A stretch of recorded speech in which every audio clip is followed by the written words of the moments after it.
Good evening, students.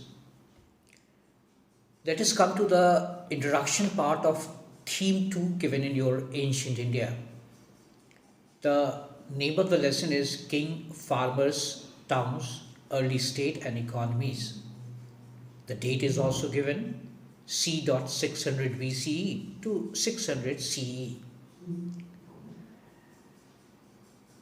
Basically, in this particular lesson, we are supposed to understand the formation of the kingship in India again, the emergence of town after the decline of the Harappan, again the towns emerged in India, how the states were formed and their economies. The date is also given, that is 600 BCE to 600 CE. The first, let us try to understand the use of word C dot, the BCE and the CE. C dot basically means around or circa, CIRCA means around. The historians are not exactly aware about the dates. BC is before Christ era and CE is common era. It was also called as AD. For example, right now we are in 2020 CE or 2020 AD. Again, that is confusing. Try to understand exactly what this concept is. What is this concept? Suppose this is 2020 CE. Start the backward counting, reach till 1, then 0. Then again start from 1 BCE. I'll repeat once more. 2020 CE, backward counting till 1, then 0, then again 1 BCE, 1, 2, 3 BC, something like that. And for example, the Harappan civilization existed during 2600 BCE. If we calculate the dates, today is 2020, reach till 1, then add up 2600. It means that we are talking about the history of that particular area, which is around 4620 years ago. This is a bit calculation, how to calculate the chronology. One thing more, history is completely based on the chronology, the sequence-wise study. It is said that the first historical book written in a historical style was a book written by a man called Kalhan. He wrote a book called Ras Tarangani, which consists of the history of the kings of Kashmir in a chronological way, and that is the historical studies. This way we are supposed to study about the history. So try to understand again. The Harappan civilization 2600 BC to around 1700 BC. Then from around 1500 BC the Aryans came.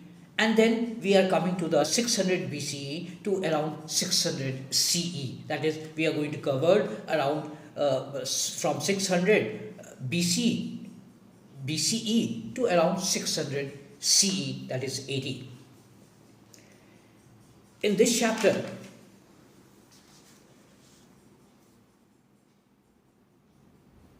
this 6th century BC is considered as a turning point in the Indian history. And the sources for the study of this period are the inscriptions, the excavation, and some of the written records, also some of the scholars who wrote on that. For example, the Buddhist and the Jain text, the Megasthenes came to India. He wrote, we have got some fragments of writing on Megasthenes. On those basis, we construct the history of this particular period, what we are talking about. Before we start the sequence, let us understand few words which is very important. The first is the inscriptions. Inscriptions are the writing engraved on hard surfaces such as stone, metal or pottery, the pots they used to make. They usually record the achievements, activities or ideas of those who commissioned them and includes the exploits of the king or donation made by the women and men to the religious institutions. Inscriptions are virtually permanent record. Means all the donation, everything the king used to give, and they used to engrave in that. The earliest inscriptions were in Prakrit, a name for the languages used by the ordinary people. Name of the rulers such as Ajat Shatru, Ashoka is known from the Prakrit text, and inscriptions have been spelled in their Prakrit forms in this chapter. The other word for which we have done earlier also, that is the epigraphy. Epigraphy is the study of inscription. When we study the inscription, that is called epigraphy. One more term you are going to get in this particular lesson, the Janpada.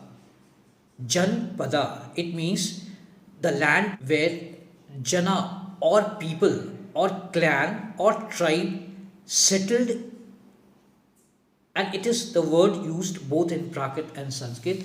Janapada means, Jan means people and Pada means the settlement, where the settlement was there. All these things you are going to study in this particular lesson.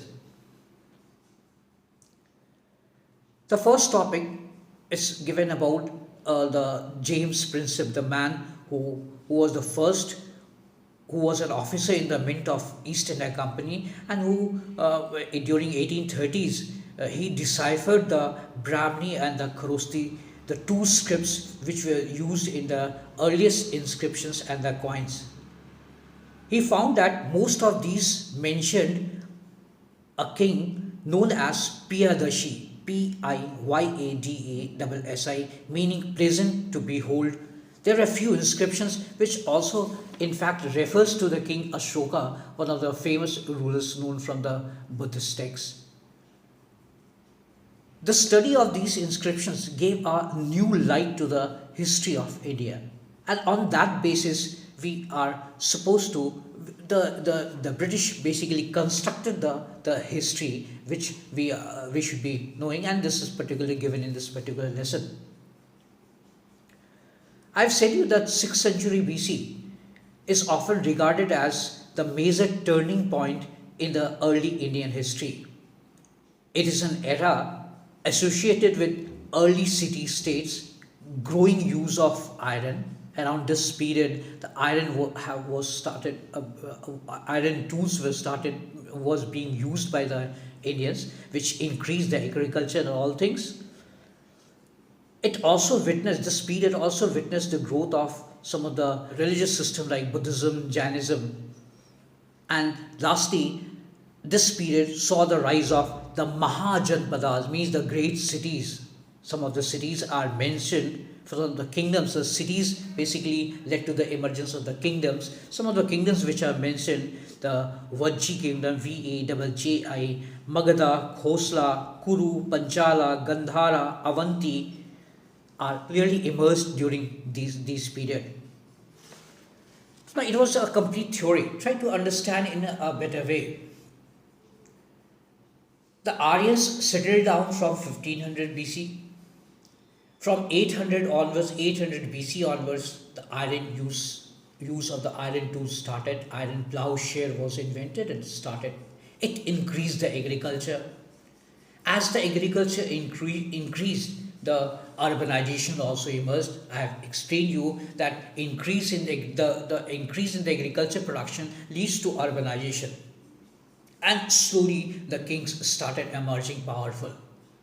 The most powerful kingdom during this period was Magadha. We are going to have a short story about the Magad rulers also. So in this particular lesson, we are going to understand all these things. For the examination purpose, the most of the important things which a student should be aware. The first thing, it should be aware about the location of all the Mahajanpadas. It is given in your book, page number 30. You will check the Mahajanpadas. The location has been given: Kamboja, Gandhara, Khosla, Kashi, Magadha. These were the many 16 Mahajanpadas. It is said there were 16 Mahajanpadas, means 16 kingdoms developed during this period. These Mahajanpadas, some of them were ruled by the kings, but some of them were having some republican experiment also. I had been saying to the student that the republican system is not from the Europe, it's from the Indian origin. Gautam Buddha, Mahavira, they were all born in republics. It is said that in Vaishali Vajji area, V-A-double-J-I, Vajji area, around 7,707 kings used to sit and used to take the decision. So the republican experiment was also going on. Some of the oligarchies has been also found. Oligarchy means ruled by the few individual. The other thing which you are supposed to be knowing in this particular, the map part, that is the rock edicts. King Ashoka was the first king to speak to the people, and at various places he had the major rock edicts, the minor rock edicts, the pillar inscriptions, giving the instructions or giving his ideas about the state, about some messages to the people, and the location of those are very important. It is given on page number 33. Please start with this particular lesson, then we'll come to know more about that.